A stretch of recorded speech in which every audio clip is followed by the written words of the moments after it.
Hello guys and welcome back to my channel.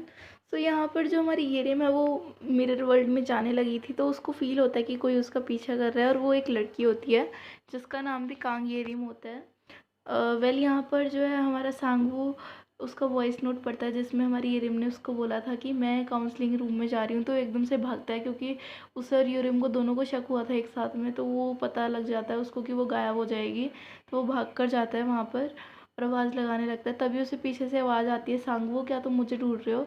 वो पीछे मुड़ता है तो वहाँ पर येरिम होती है। सो गाइज आप कंफ्यूज मत होइए क्योंकि जो रियल येरिम है वो अभी तक मिरर वर्ल्ड में, और ये डुप्लीकेट आई है उसकी जगह पे। तो यहाँ पे जो वो छोटी लड़की होती है येरिम छोटी, तो वो उसको उसी रूम में लेके जाने लगती है जहाँ पर वो पांचों बच्चे थे। तो वो पांचों बच्चों के साथ लेके तो जा रही थी, बट उससे पहले वो उसको एक जगह पे बिठा के बोलती है कि मैं आपको दीदी हर रोज़ मिरर में देखा करती थी, लेकिन आप बहुत सैड लगते हो, आप अपनी लाइफ अच्छी तरह से क्यों नहीं जीते। वो कहती नहीं ऐसा कुछ नहीं है।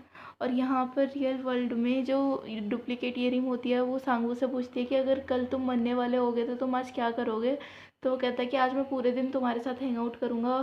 फिर वो सेम क्वेश्चन ईयरिंग से पूछता है डुप्लीकेट से, तो वो बोलती है कि मैं अभी नहीं बताऊँगी तुम्हें, तो पता लगेगा वो क्या करेगी।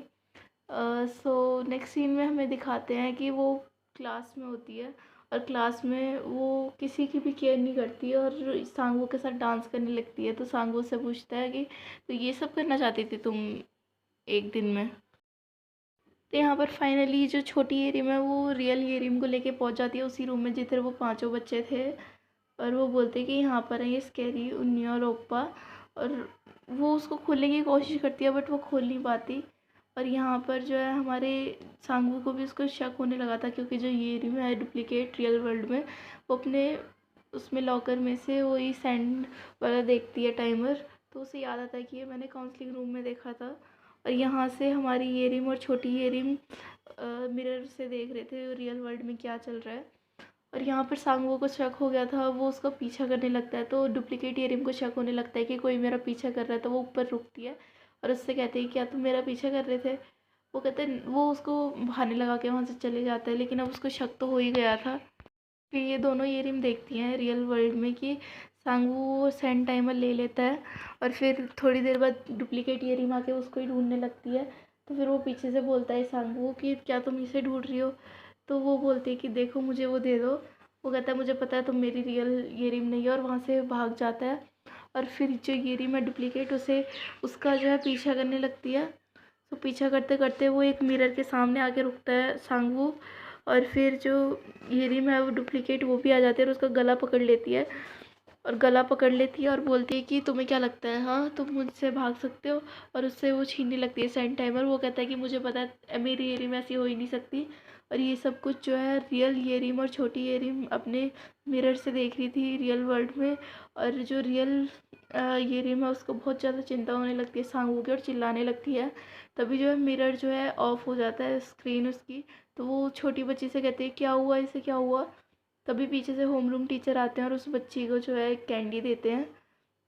और जो हमारी येरिम है उससे बोलते हैं कि मतलब उसे एक पहेली देते हैं ताकि वो बाहर जा सके, उसे पहेली सॉल्व करने के लिए वो देते हैं।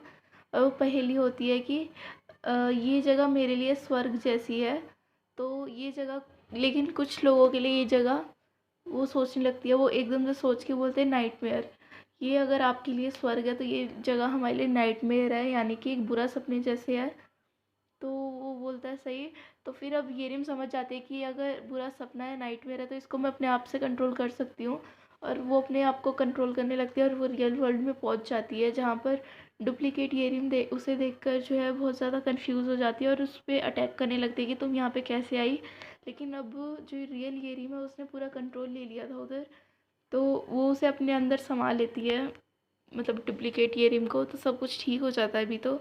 सो यहाँ पर फिर हमें अपनी रियल येरिम को दिखाते हैं जो कि नर्सिंग रूम में होती है और जिसकी आँख खुलती है। तो जो होम रूम टीचर है वो उसकी तारीफ़ करते हैं कि बोलते हैं कि बहुत अच्छे, तुमने मुझे काउंसलिंग से निकाल दिया और मेरी काउंसलिंग ख़त्म हुई अब, है ना। तो और बोलते हैं कि तुम अब जग जाओ, और वो एक क्लैप करते हैं जिसकी वजह से मतलब सब कुछ रिवर्स में जाने लगता है।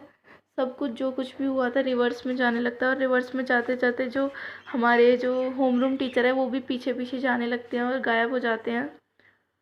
फिर अब सीन वहीं से स्टार्ट होता है जो कि ड्रामा के स्टार्टिंग का एपिसोड था, यानी कि इसका फ़ोटो। तो वो बोलने उसको न्यूज़ देने लगता है कि हमारे सर की हॉस्पिटल में है। तो उससे पहले वो उसको रोक के बोल देते हैं, वो कहता है तुम्हें कैसे पता लगा, क्या हम एक फॉर्च्यून शॉप खोलें। तो अब हमें पता लगता है कि सब जो बच्चे गायब हुए थे वो अपनी लाइफ अच्छे से जीने लगते हैं। सब दो ही अपने चेहरे से खुश थी, सियोन अपनी स्टोरी में बिजी थी, सब बिजी हो जाते हैं। और यहाँ पर फिर इसे बताती है कि पता है मैंने एक बहुत लंबा और बुरा सपना देखा, और ताज्जुब की बात यह है कि मुझे उस सपने का एक भी अक्षर याद नहीं है, लेकिन वो बहुत बुरा था। और यहाँ पर जो सांगवा है वो थोड़ी मैच्योरिटी भरी बातें करने लगता है। फिर लास्ट सीन में हमें दिखाते हैं ये रिम उससे पूछती है सर से कि सर आप कौन हो, क्या आप अच्छे हो या नहीं।